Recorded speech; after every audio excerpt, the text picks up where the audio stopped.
First of all, John, some of the demands that Democrats are making, that includes ending roving patrols, enforce accountability, masks off, body cameras on, among other requirements.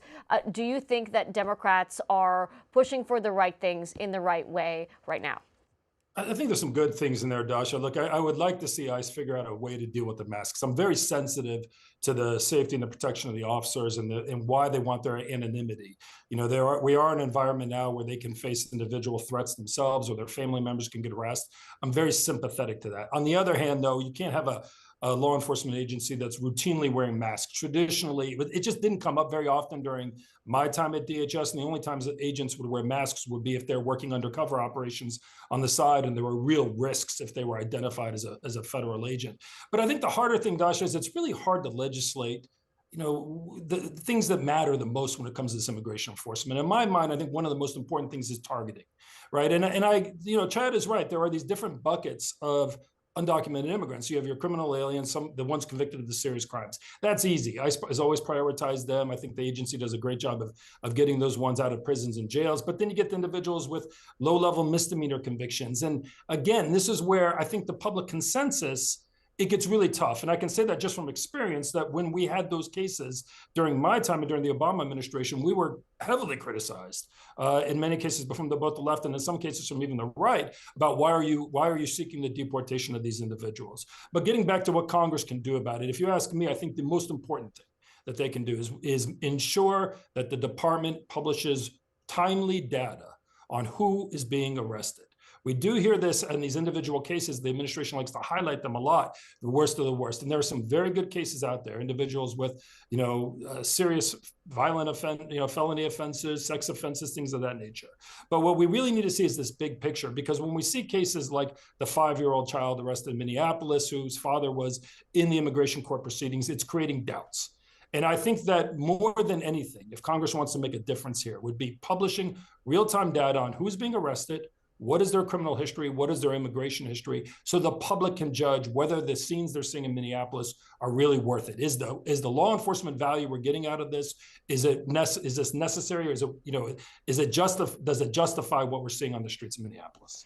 Chad, do you think that there are some things that Democrats and Republicans could agree on? Could Republicans be on board with some of those demands? What are you hearing? Perhaps. So let me make a larger point, and then I'll answer that. When I listen to the left a lot talk about immigration and what ICE should and should not be doing, it's almost as though they're wishing they had an immigration system that actually doesn't exist in law, right? What do you mean by that? Well, they say, well, you shouldn't be deporting anyone that's been here maybe 5 years or 10 years and hasn't gotten arrested. Again, if they have a final order of removal, that's not the law. So it's almost as though they wish they had a different system than they have today. And my answer to that is just go legislate, change the law, and it'll give ICE a different mission, and they'll go out and they'll execute that mission. But they're obviously not doing that. As we look at Congress and what they want to do, look, I think you can get on board with a couple of different things. One is body cameras.